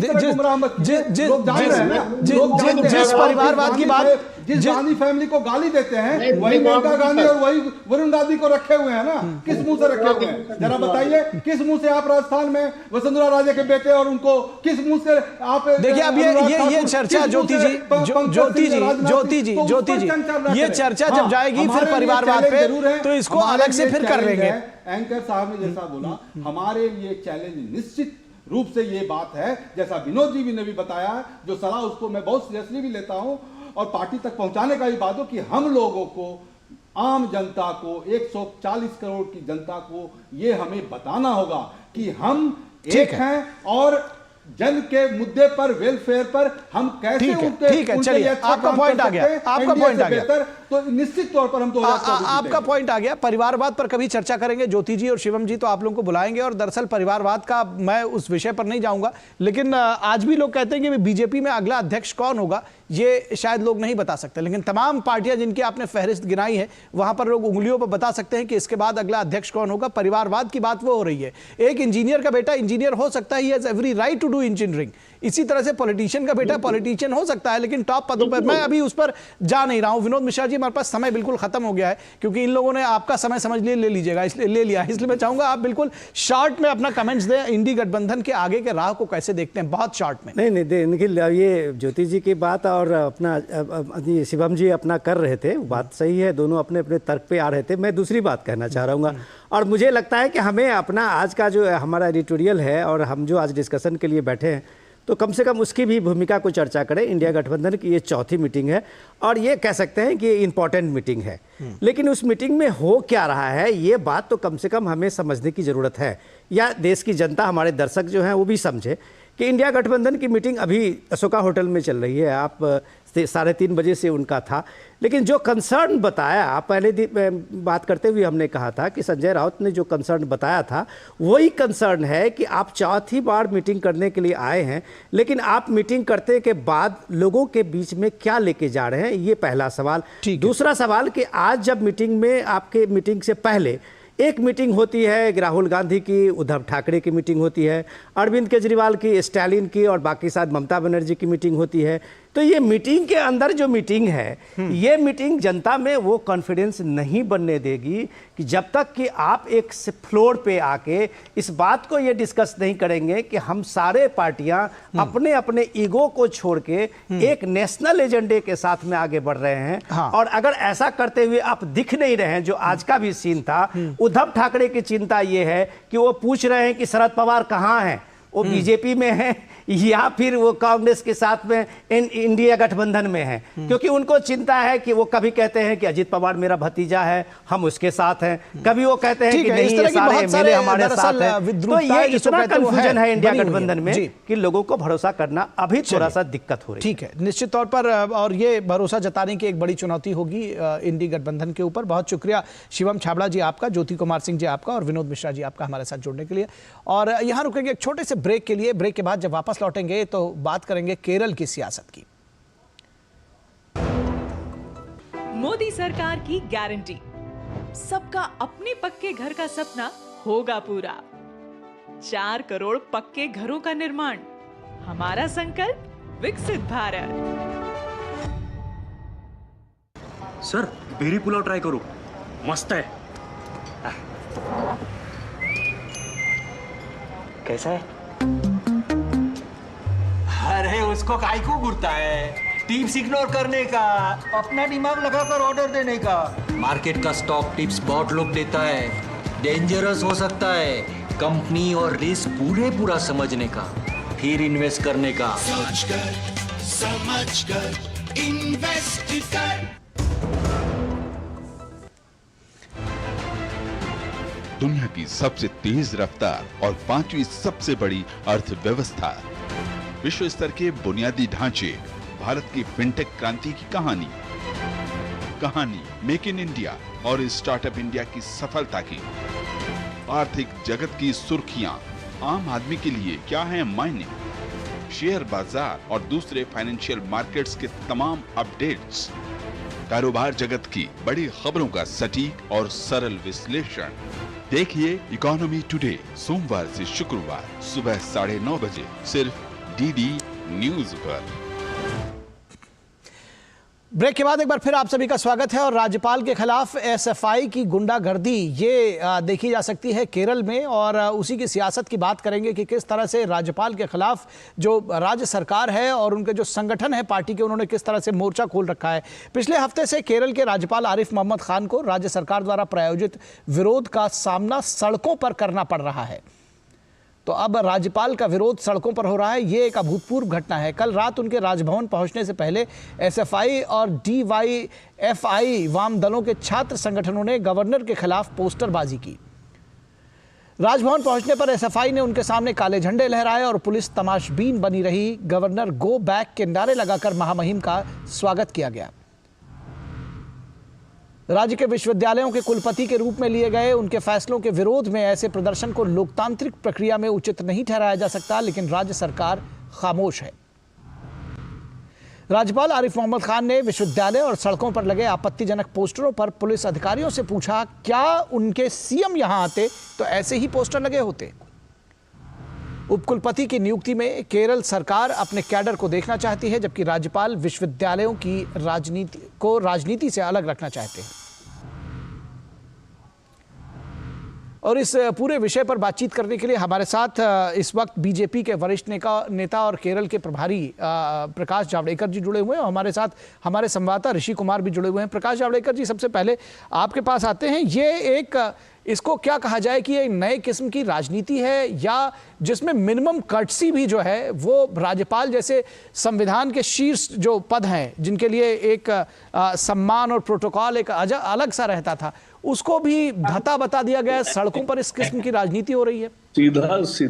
ये सीधा सीधा संविधान का अपमान है। ये सीधा सीधा एक विद्वान राज्यपाल जो उन्हें मिले हैं, उनके जो उनका क्षेत्र है उसमें भी दखल अंदाजी करने के लिए है। मुद्दा क्या है? मुद्दा वो वाइस चांसलर है for all universities in Kerala. This is constitutional position. जी. And on that, he has appointed some nominees on the university senate and other boards. And therefore, left is against them, and now they're abusing, they're attacking, they are doing absurd things. This is nothing but Gunda Raj. And he had to say yesterday that he is Chief Minister is indulged in murders, because that is his track record. What happened in Kannur over last few decades is a testimony to this. So this is unacceptable. This is actually a crisis. Supreme Court should take sumo notice of it and issue directions to the state government. They can't do this. They can't have both the things going on. And therefore, I'm very surprised to see that this is what is happening all over. And तो it's very unfortunate. Prakash ji, इस तरह की सियासत का सामना कैसे करेंगे? क्योंकि ये तो बिल्कुल अभूतपूर्व स्थिति है। नहीं, लोग करेंगे। अब मैं भी केरल में जा रहा हूँ नेक्स्ट वीक, लेकिन ये इस तरह से दंगा नहीं होने देंगे। इस तरह से करेंगे तो जनता राज्यपाल जी के साथ है। कोई गलत काम किया है क्या उन्होंने? वो तो सही बता रहे हैं, तो उसका भी, यानी उनको एक भी अधिकार नहीं छोड़ेंगे। ये यहाँ सारी चर्चा मांगते हैं, ये मांगते हैं, और वहां उसके साथ चर्चा करने के लिए भी तैयार नहीं है।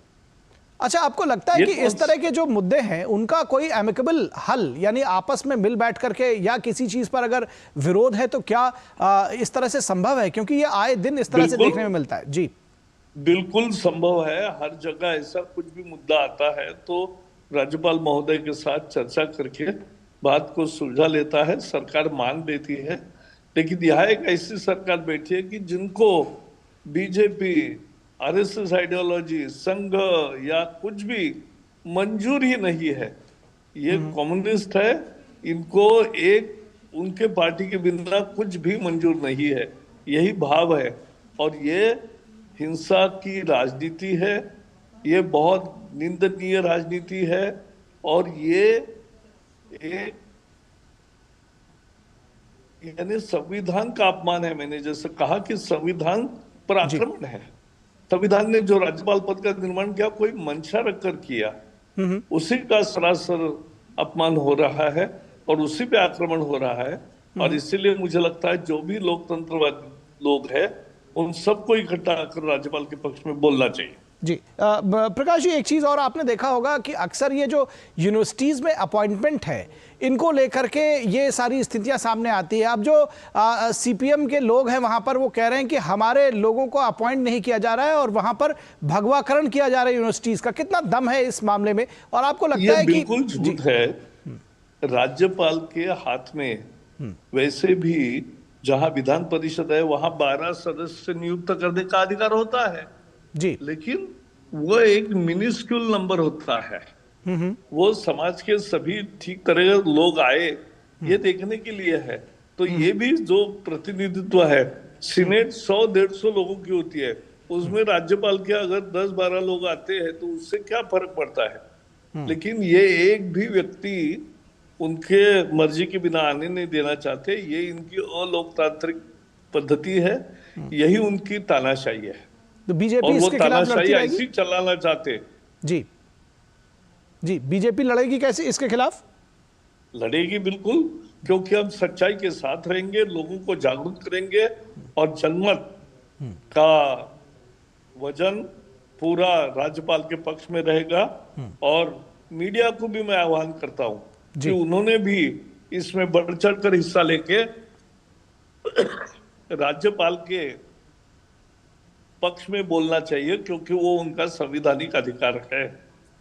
ठीक है, शुक्रिया हमारे साथ जुड़ने के लिए, इस तमाम चर्चा में हिस्सा लेने के लिए। ऋषि कुमार हमारे साथ जुड़े हुए हैं। ऋषि, किस तरह से इस पूरी राजनीति को देखते हैं आप? अगर इसको देखा जाए यहाँ दिल्ली तक, क्योंकि इसका जो असर है वो अब दिल्ली तक देखने को दिखाई पड़ रहा है। इस तरह की सियासत बहुत ज़्यादा देखी नहीं जाती कि सड़कों तक जो है कार्यकर्ता आ जाएं, पोस्टरबाजी हो, नारेबाजी हो, और वो भी राज्यपाल के खिलाफ। बिल्कुल, देखिए निखिल, जो संविधान में अलग अलग जो पद हैं, संवैधानिक पद हैं, उसमें सबके लिए संविधान ने निश्चित अधिकार दिए हैं और उनके कर्तव्य भी दिए हैं। जहां तक बात इस तरीके की आती है कि राज्यपाल के साथ जब भी कोई विवाद की स्थिति अगर बनती भी है तो क्योंकि हम जानते हैं कि राज्यपाल राष्ट्रपति के द्वारा मनोनीत व्यक्ति होते हैं, तो उनके पास ये मसला जाता है। और इस मसले को जब राज्यपाल ने राष्ट्रपति के पास भेजने की कोशिश की तो इसी का विरोध सीएम की सरकार के द्वारा किया गया। मसला यही है, क्योंकि अगर इसकी तह में जाए तो कई विधेयक राज्यपाल ने राष्ट्रपति के पास भेजा। दूसरा, नियुक्ति का जो मसला है, इस नियुक्ति के मसले में भी अगर राज्यपाल इस बात से सहमत नहीं है, क्योंकि राज्यपाल के अपने अधिकार हैं और उन्हें आप फोर्स नहीं कर सकते कि वो उसी के अनुसार काम करें। लेकिन जो संविधान पद पर बैठे हुए लोग हैं इस बात को समझते हैं कि जब सबके अधिकार अलग अलग तरीके से संविधान में सुनिश्चित किए गए हैं, तो ऐसे में टकराव की स्थिति पहले तो होनी ही नहीं चाहिए, और अगर होती भी है उसके समाधान के तरीके भी हैं। ठीक है, एक बात और ऋषि समझना चाहेंगे, एक बात और समझना चाहेंगे, सियासी हलकों में किस तरह का रिएक्शन है इस तरह की जो रस्साकशी है या जो सड़कों पर आ गया है राज्यपाल का विरोध करने का तरीका? देखिए, राज्यपाल के खिलाफ जो सड़कों पर आकर विरोध करने का तरीका है, ये तो राजनीति से दूर ही रहना चाहिए, क्योंकि राजनीति का हिस्सा नहीं है राज्यपाल। राज्यपाल एक संवैधानिक पद है। लेकिन जिस तरीके से हमने केरल में देखा है कि राज्यपाल का विरोध किया गया और यहाँ तक हुआ कि राज्यपाल ने जो केरल की सरकार है उससे सुरक्षा लेने से जब इनकार किया और खुद पैदल जब वो निकले तो उनका वहां पर भी विरोध किया गया, नारेबाजी की गई, उनके घर के सामने प्रदर्शन हुए। तो ये जो पूरी की पूरी परिस्थिति है, इसका हमने देखा है कि संवैधानिक पदों पर जो लोग हैं उनके साथ जो व्यवहार का मसला है, ये हमने देखा है। जैसे आप संकेत दे रहे हैं कहां तक जाता है, तो हमने इसको संसद में भी देखा है। ठीक है, अगर हम इसकी बात करें तो इसकी जो प्रतिध्वनि है वो वहां पे भी दिखाई देती है। और हमने ये देखा है कि ये जो मसला है विपक्ष के द्वारा जो अपमान करने का जो बात है, सभापति ने भी इस बात को रेखांकित किया कि आप चेयर का अपमान कर रहे हैं, और इसको हमने आज देखा ये संसद में भी बड़ा मुद्दा बना है। ठीक है, इसमें टीएमसी सांसद, तमाम सांसद इन्वॉल्व रहे।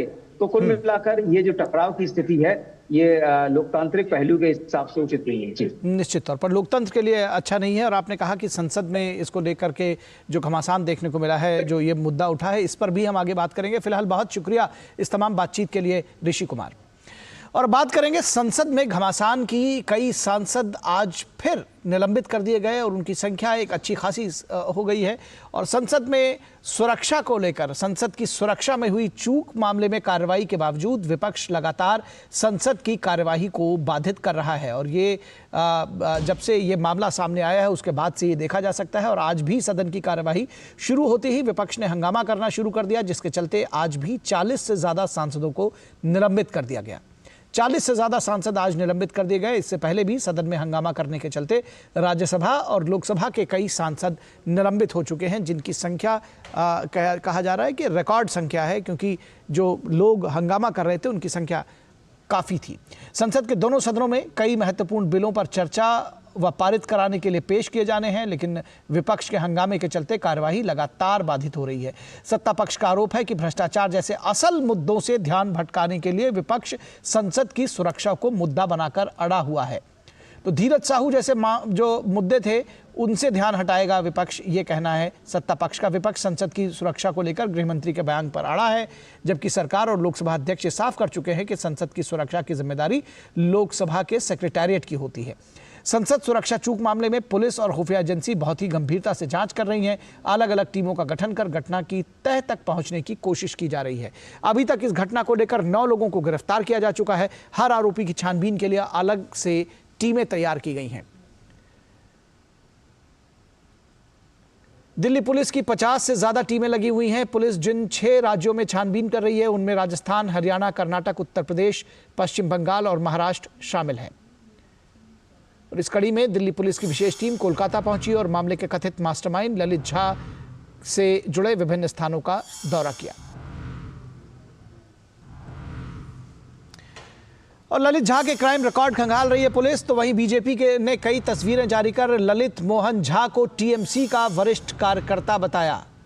और इसके अलावा भी आज संसद में एक घटना हुई संसद के बाहर। दरअसल संसद के बाहर प्रदर्शन के दौरान तृणमूल कांग्रेस के सांसद कल्याण बनर्जी उपराष्ट्रपति जगदीप धनखड़ की नकल उतारते देखे गए, जबकि कांग्रेस सांसद राहुल गांधी इस नकल की वीडियो बना रहे थे। राज्यसभा चेयरमैन विपक्षी सांसदों की इस हरकत से बहुत आहत दिखे। उन्होंने सदन में कांग्रेस और विपक्ष के इस अशोभनीय व्यवहार पर निराशा व्यक्त की। तो संसद के शीतकालीन सत्र के आखिरी दिन आज राज्यसभा चेयरमैन विपक्षी सांसदों की इस हरकत पर आहत हो गए। जैसे ही सदन की कार्रवाई शुरू हुई, राज्यसभा चेयरमैन ने जगदीश धनखड़ ने कांग्रेस नेता दिग्विजय सिंह को सीधे संबोधित करते हुए कहा कि कुछ देर पहले उन्होंने इस तरह की जो घटना देखी है वो उन्हें आहत करने वाली है। मैंने कुछ देर पहले एक टीवी चैनल पर देखा है, गिरावट की कोई हद नहीं है, गिरावट की कोई हद नहीं है। आपके एक बड़े नेता एक सांसद के असंसदीय व्यवहार को वीडियो कर रहे थे। आपसे भी बहुत बड़े नेता हैं वो। मैं तो यही कह सकता हूं, सद्बुद्धि आए, कुछ तो सीमा होती होगी, कुछ जगह तो बख्शो, कुछ जगह तो बख्शो। इस पूरी खबर पर बातचीत करने के लिए हमारे साथ हमारे संवाददाता नीरज सिंह फोन लाइन से जुड़े हुए हैं हमारे साथ। नीरज, 2 महत्वपूर्ण मुद्दे अगर कहा जाए तो रहे। एक तो संसद की सुरक्षा के मुद्दे पर जो लगातार हंगामा हो रहा है और उस पर जो सांसदों का निलंबन है, और दूसरा जिस तरह से आहत दिखे राज्यसभा के चेयरमैन जगदीप धनखड़ उपराष्ट्रपति जी, ये जो गिरावट आई है राजनीति में और इस तरह की जो बातें हो रही है निश्चित तौर पर शोचनीय है। क्या कहेंगे आप, क्या रिएक्शन है इन सबको लेकर? देखिए, बिल्कुल शोचनीय है और ऐसी घटना हुई है जो शायद संसद के इतिहास में अभी तक ना तो देखने को मिली है और ना ही सुनने को मिली है। एक संवैधानिक पद पर बैठे किसी व्यक्ति का इस तरीके से मिमिक्री करना, और आप देखें कि राहुल गांधी उस मिमिक्री को रिकॉर्ड कर रहे हैं और एंजॉय भी कर रहे हैं। इसके अलावा विपक्ष के तमाम जो सांसद हैं उस मिमिक्री को देख रहे हैं, और ये मिमिक्री कोई किसी स्टेज पर नहीं हुई है, संसद भवन के अंदर हुई है। और आप समझ सकते हैं कि कितनी बड़ी दुर्भाग्यपूर्ण ये बात है। और यही कारण है कि आप देखें कि सभापति जो महोदय हैं वो काफी आहत महसूस हुए इस घटना से, और काफी दुख भी उन्होंने प्रकट किया कि सभी जो सीमाएं हैं वो तोड़ दी गई हैं। तमाम जो लोग हैं और जो सांसद सदस्य हैं उन्होंने भी ये कहा है कि इस तरह की घटना नहीं होनी चाहिए, ये दुर्भाग्यपूर्ण घटना है। और ये बताता है कि राजनीति का जो स्तर है विपक्ष कितने नीचे लेवल पर लेके आ गया है। आप देखें कि संसद में जब घुसपैठ की घटना हुई, इससे पहले भी कोई पहली बार नहीं है कि संसद में इस तरह की घुसपैठ की घटना हुई। आप अगर देखें 98 से पहले भी कम से कम 8-10 बार इस तरह की घटनाएं हुई हैं। यहाँ पर जो विजिटर के द्वारा पिस्तौल तक लाई गई है, इसके अलावा यहाँ झंडे भी फहराए गए, गैलरी में भी कूदा गया, तब भी लोकसभा सचिवालय का ही अधिकार क्षेत्र था। लोकसभा सचिवालय ने ही उसकी जांच करी थी और लोकसभा सचिवालय ने ही दिशा निर्देश भी दिए थे। और आप देखें कि इस बार भी लोकसभा जो अध्यक्ष हैं वो कह रहे हैं कि लोकसभा सचिवालय की जिम्मेदारी है, सभी से बातचीत करके सुरक्षा को और पुख्ता किया जाएगा।